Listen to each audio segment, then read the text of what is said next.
read his book. He said that the Fed, as a private organization, enjoys something that no other organization has. They have a government-granted monopoly on the right to create legal tender or money, which means they literally have a license to print money. Now that's a pretty valuable asset.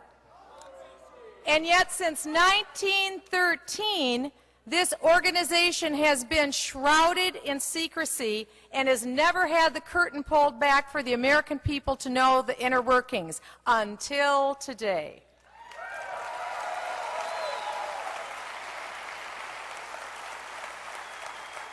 The American people need to know whether our government has been using the Federal Reserve to print whatever money was needed to fund the federal government's run-up of debts. And the Fed is supposed to be about full employment. And though unemployment is now 9.7%, experts are actually telling us that it's upwards of 16 to 20%. And the Federal Reserve is supposed to be about price stability. Yet look at the value of houses and the fall in that value, or last year's dramatic increase in the price of energy. The Federal Reserve is supposed to stabilize the value of the dollar and prices, but that's the biggest problem of all. As Ron Paul said today in our committee, a dollar was worth a dollar in 1913, and today that same dollar is worth 4 cents. 4 cents.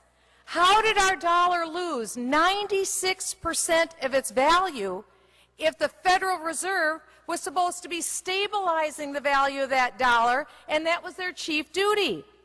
Maybe it's because they had a license to print money. In light of all this, the Federal Reserve even wants more power and more secrecy, and Congress is hell-bent to give them more power, the power to regulate America's financial system. Now think about this. They have the monopoly to print money. They also are going to have the power to regulate the financial system. The Federal Reserve needs a bright light and transparency. It doesn't need any more secrecy.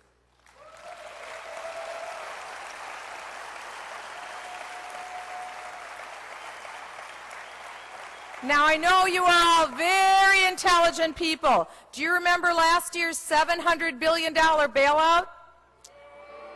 Well, that's how Ron Paul and I got really acquainted. We voted no on every bailout, on every stimulus, on every scheme that came before the Congress. And it was a privilege to vote no.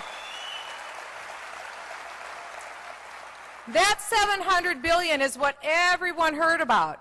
But what a lot of people didn't hear about, it was in the media, but it wasn't trumped up. A lot of people didn't hear about the fact that the Federal Reserve on its own took on literally trillions of dollars in obligations, but we don't have any clue who received the loans, or in what amounts, or what the collateral was, or what the loans were made for. Trillions of dollars. The first money that Secretary Paulson sent out the door was to foreign banks. The first billions went to the Deutsche Bank and to the Bank of France. But the federal government, the Federal Reserve, doesn't want Congress involved in any foreign lending activity. We're supposed to keep our fingers out of it. But we have to know about this. And you have to know about this, because the Federal Reserve should be about protecting the soundness of our dollar, not inflating it and not destroying it.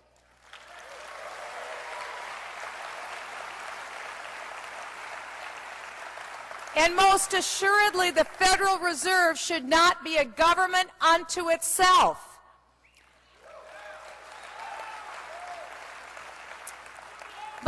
But why should you care? Why should you even care about this?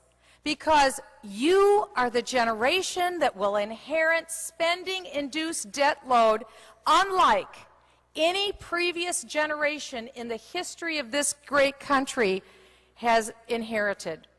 From the Revolutionary War until the present, our government has spent $6.4 trillion on wars. Since 1965 and the creation of the modern welfare state, our government has spent $15.9 trillion, almost $16 trillion on welfare. 5 years from now, our government will be spending $1 trillion a year on welfare. Now let me just give you an explanation. After a while, a million, a billion, a trillion, what does it all mean?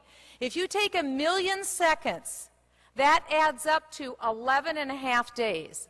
If you take 1 billion seconds, that ends up to 32 years. If you take 1 trillion seconds, that's 32,000 years. We're talking about a lot of money here. So this year, Congress is going to increase federal spending. They've already made this decision. They're increasing federal spending this year 22%, while the private economy has been contracting. Where is the federal government going to get that money? The private economy is contracting, and they're on a party. They're spending 22% more. Next year, Congress has already decided they're going to increase welfare spending 33% in 1 year's time. In fact, next year, government is going to spend more on welfare in 1 year. This is just one example of how government is spending our money. Next year, government is going to spend more money on welfare in 1 year than they spent on the entire 8 years of the war, just to let you know how out of control all of this spending is. And these amounts don't even include the $43 trillion and counting in unfunded liabilities that we're on the hook for Social Security, Medicare, and Medicare Part D. But there's a lot of college students here tonight.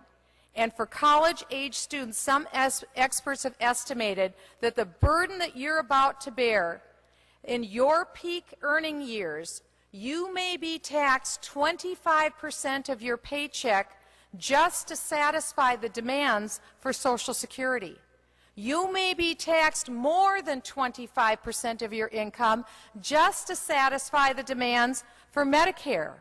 That doesn't include the percentage you'll be taxed to provide for Medicare Part D, and then also your federal income tax portion, then your state tax portion, your property tax portion, sales tax, gas tax, every time you turn around tax. In other words, at the rate your government is spending, the fruits of your labor have already been spoken for, and government has first dibs on you. How did this happen? How did it happen? What was your grandparents' tax rate? Back in 1950, a family of 4 earning the median income paid 2% of their income in taxes to the federal government. What was your parents' tax rate? In 1995, your parents paid 25% of their income to the federal government.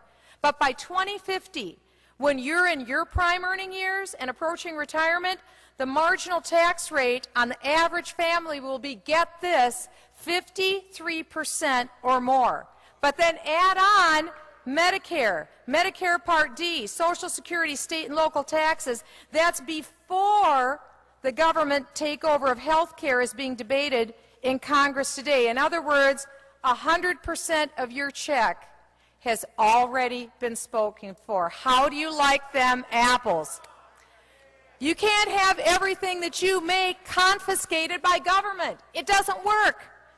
And the fear is this, that in order to pay off these debts, the Federal Reserve will be printing worthless money and inflating the money supply and debasing the value of our dollar. Because inflation is our cruelest tax of all. And all because Congress, the President, the Judiciary, they've all failed. They've all failed to follow the limits on the jurisdiction that was enumerated in the Constitution of the United States. Article 1, Section 8 limits the power of the United States Congress, and Congress has blown through those limitations.